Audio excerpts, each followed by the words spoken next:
என்னங்க கதையா இருக்கு? நிலாவ போய் தலை மேல வச்சுக்க முடியுமா? இப்ப சிவபெருமான் வச்சிருக்கிறாரே! வாங்க காணொளிக்குள்ள போலாம். "தென்னாடுடைய சிவனே போற்றி, எந்நாட்டவர்க்கும் இறைவா போற்றி." அனைவருக்கும் வணக்கம். இந்த காணொளியில இந்த சிவபெருமான் தலையில நிலவு வச்சிருக்கிறதா திருமுறைகள் எல்லாம் சொல்லுதே. ஞானசம்பந்தர் சொல்றாரு, "வேயுறு தோழி பங்கன் விடமுண்ட கண்டன் மிக நல்ல வீணை தடவி மாசறு திங்கள்" அப்படின்னு சொல்றார். குற்றமில்லாத நிலவினை தலையில் சூடியிருக்கின்றான் அப்படின்னு சொல்றார். நாவுக்கரசர் பார்த்தீங்கன்னா, "சுண்ணவெண் சந்தனச் சாந்தும் சுடர் திங்கள்" அப்படின்னு நிலவை வைத்திருக்கிறதா சொல்றார். சுந்தரர் எடுத்த எடுப்பிலேயே இறைவன் பித்தா அப்படின்னு அடியெடுத்து கொடுக்க, பித்தா புரைசூடி அப்படின்னு சிவபெருமான் புரைசூடி இருப்பதாக பாடுறாங்க. இப்போ அருளாளர்கள் எல்லாம் சிவபெருமான் தலையில் நிலவை சூடி இருக்கிறதாக பாடுறாங்களே, நிலவை தலையில் சூட முடியுமா? அது ஒரு கோள் இல்லையா? அப்போ எதற்காக நம்ம பெரியவங்க தெரியாமல் சொல்லியிருக்காங்களா அப்படின்னு சிந்தித்து பார்க்கின்ற போது ரொம்ப ஒரு அருமையான செய்தியை புராண அடிப்படையிலும் நம்முடைய மெய்யியல் அடிப்படையிலும் சொல்லியிருக்காங்க. வழக்கமாக இந்த புராண செய்திகள் மெய்யியல் கூறுகளை விளக்குவதற்காக சொல்லுவாங்க. புராண செய்தியை நம்ம பின்னால் பார்ப்போம். இப்போ அந்த மெய்யியல் செய்தி என்ன அப்படிங்கிறத முதல்ல பார்ப்போம். மெய்யியல் செய்தினா எப்படின்னா, இந்த தமிழர்கள் காலத்தை 2 அடிப்படையில் கணிப்பார்கள். ஒன்று சந்திரமானம் அப்படின்னு சொல்கிறது, நிலவை அடிப்படையாக கொண்டு காலத்தை நிர்ணயிப்பது. இன்னொன்று சூரியமானம் அப்படின்னு சொல்கிற கதிரவனை அடிப்படையாக கொண்டு காலத்தை குறிப்பது. இந்த சந்திரனை அடிப்படையாக வைத்து குறிப்பது தான் நீங்கள் பார்த்தீங்கன்னா, இந்த திதி, அடுத்து அமாவாசை, பௌர்ணமி என்று சொல்லக்கூடிய நிறைமதி, இப்படி நிலவை வைத்து காலத்தை கணிக்கின்ற ஒரு முறை இருக்கின்றது. இப்போ சாதக அடிப்படையிலும் சோதிடம் அப்படின்னு சொல்கிறாங்களே, அதெல்லாம் அதை வைத்து தான் பார்க்கின்றார்கள். அப்போது இந்த நிலவை அடிப்படையாக வைத்து காலத்தை கணிக்கின்ற அந்த காலத்தை பெருமான் தான் நமக்கு ஏற்படுத்தி கொடுத்தான் என்கின்ற அரிய செய்தினை உணர்த்துவதற்காகத்தான் நிலவை பெருமானுடைய தலைமேல் வைத்தார்கள். அதாவது சிவபெருமான் இருக்கின்றானே, அவன்தான் காலத்தை உண்டாக்கியவன். அதனால் சிவபெருமானுக்கு காலகாலன் அப்படின்னு சுந்தர் ரொம்ப அருமையாக பாடுவார். "கால காலனை கம்பன் எம்மானை காண கண்ணடி ஏன் பெற்றவாறேன்னு காஞ்சிபுரத்தில் பாடுவார். அப்படி சிவபெருமான் தான் காலத்தை நமக்கு வகுத்து கொடுத்தவன், அவன்தான் காலத்தை தோற்றுவித்தவன் என்பதை குறிப்பதற்காக சிவபெருமானுடைய தலையின் மீது இந்த காலத்தை குறிக்கின்ற நிலவை நாம் அடையாளமாக வைத்திருக்கின்றோம் அப்படின்னு சொல்லி நம்முடைய நூல்கள், மெய்கண்ட நூல்கள் எல்லாம் சொல்கின்றன. இது தவிர இந்த சிவபெருமான் இருக்கின்றானே, அவன் குற்றங்களை எல்லாம் மன்னித்து கொண்டாடுகின்றவன் என்கின்ற, அதாவது யாராலும் மன்னிக்க முடியாத குற்றத்தை மன்னித்து அருள் செய்கின்ற பெருமையை உடையவன் அவன் என்பதற்கு புராண அடிப்படையில் ஒரு செய்தி சொல்லுவாங்க.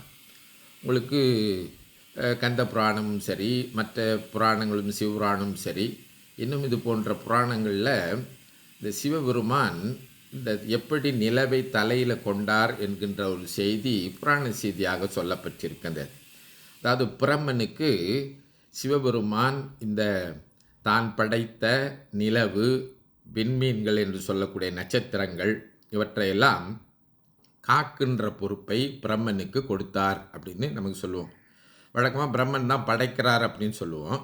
இப்போ சிவபெருமான் தான் இவற்றையெல்லாம் படைக்கின்ற அந்த ஆற்றலை பிரம்மனுக்கு கொடுத்து, பிரம்மன் நிலவு, விண்மீன்கள் இவற்றையெல்லாம் தோற்றுவித்து காத்து வருகின்றார் அப்படின்னு சொல்லி நமக்கு புராணங்கள் சொல்கின்றன.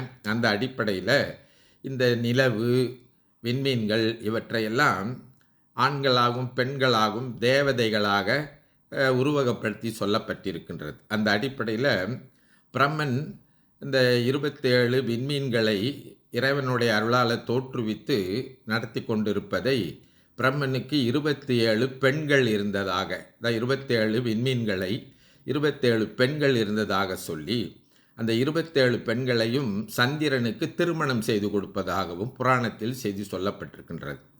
அப்படி திருமணம் செய்து கொடுக்கின்ற போது 27 பெண்களையும் பேதமின்றி எல்லோரையும் சரிசமமாக வைத்து அன்பு காட்ட வேண்டும் என்று பிரம்மன் கேட்டுக்கொண்டதாகவும், சந்திரனும் சரி என்று சொல்லி திருமணம் செய்து கொண்ட பிறகு ரோகிணி என்கின்ற ஒரு வெண்மீன் மீது மட்டும் கூடுதல் அன்பு காட்டினதனால் மற்ற பெண்கள் எல்லாம் தங்களுடைய தந்தையாகிய பிரம்மனிடம் போய் அவருடைய இந்த நடவடிக்கையை சொல்ல பிரம்மன் சாபம் கொடுத்ததாக சொல்லப்படுகின்றது.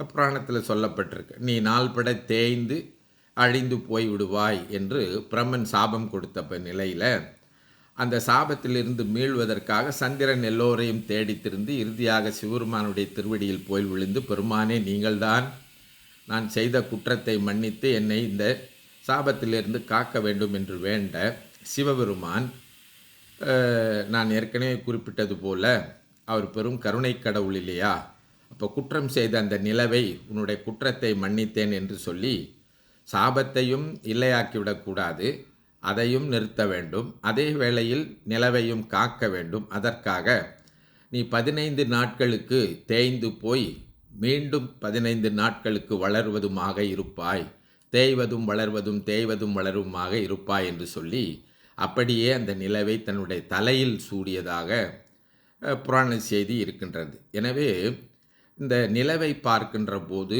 பெருமானுடைய தலையில் இருக்கின்ற சடையில் இருக்கின்ற நிலவை பார்க்கின்ற போது 2 செய்திகளை நாம் கருத்தில் கொள்ள வேண்டும். ஒன்று, பெருமான் தான் காலத்தை நமக்கு நிர்ணயித்து கொடுக்கின்றவன், பெருமான் தான் காலத்தை நமக்கு உண்டாக்கினான்.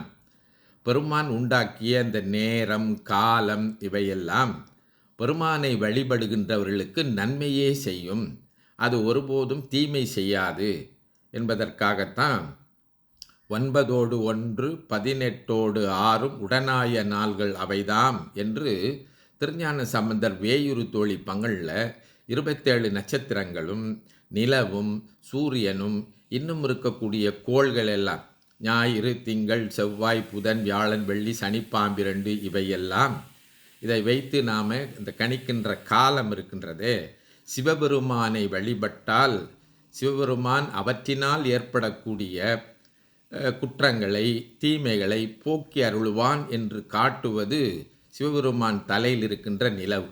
அப்போது நமக்கு சாதகம் இன்னும் மற்ற எந்த வகையில் நாளோ நட்சத்திரமோ ராசியோ திதியோ ஏதோ ஒன்றை நாம் எண்ணி அச்சப்படுகின்ற போது அந்த அவற்றையெல்லாம் தோற்றுவித்து நமக்கு அருள் செய்த அந்த பெருமானுடைய திருவடியை கட்டியாக பற்றி கொண்டால் இவையெல்லாம் நன்மையே செய்யும் என்பதைத்தான் கோளறு பதிகத்தில் திருஞான சம்பந்தர் மிக தெளிவாக சொல்லி இருக்கின்றார். சிவஞான சம்பந்தர் சிவ அறிவு பால் பெற்றவர், சிவபெருமானிடத்தில் நேரடியாக சிவ அறிவை பெற்றவர். அவர் சொல்வதில் குற்றமே இருக்காது, ஏன்னா அவர் சரியான செய்தியைத்தான் சொல்லுவார். சிலர் சொல்கிறாங்க ஞானசம்பந்தர் பாடினது அவர் போன்ற அடியார்களுக்கு நம்மை போன்றவர்களுக்கு இல்லைன்னு சொல்லி. அவர் சொல்கிறார், யாரெல்லாம் சிவபெருமானுடைய அடியாராக இருக்கின்றார்களோ அவர்களுக்கு இந்த காலத்தினால் வெண்மையினால் சந்திரனால் இன்னும் மற்ற கோள்களினால் வரக்கூடிய குற்றங்களை எல்லாம் பெருமான் மன்னித்து நமக்கு அருள் செய்வான் என்கின்ற ஒரு அரிய குறிப்பினை உணர்த்துவதுதான் இந்த தலைமையில் இருக்கின்ற நிலவு என்பதை நாம் கருத்தில் கொள்ள வேண்டும். இப்போ சிவபெருமான் வைத்திருப்பது ஒரு உருவகமான நிலவு, காலத்தை குறிக்கின்ற நிலவு. அதனால் இந்த காலம், ராசி, விண்மீன்கள், திதி, இப்படி ஆண்டு நாள், இப்படி அஞ்சுகின்றவை எல்லாம் பெருமானுடைய திருவருளால் பெருமானை இருக்க பிடித்து கொண்டால் அவற்றினால் வரக்கூடிய தீமைகளை எல்லாம் பெருமான் காத்து அருள்வான், தலைமையில் வைத்து கொண்டாடுவான் என்பதைத்தான் இந்த நிலவு குறிக்கின்றது என்பதை சொல்லி இந்த அளவிலே நிறைவு செய்கின்றேன். தென்னாடுடைய சிவனே போற்றி, எந்நாட்டவருக்கும் இறைவா போற்றி. திருச்சிற்றம்பலம்.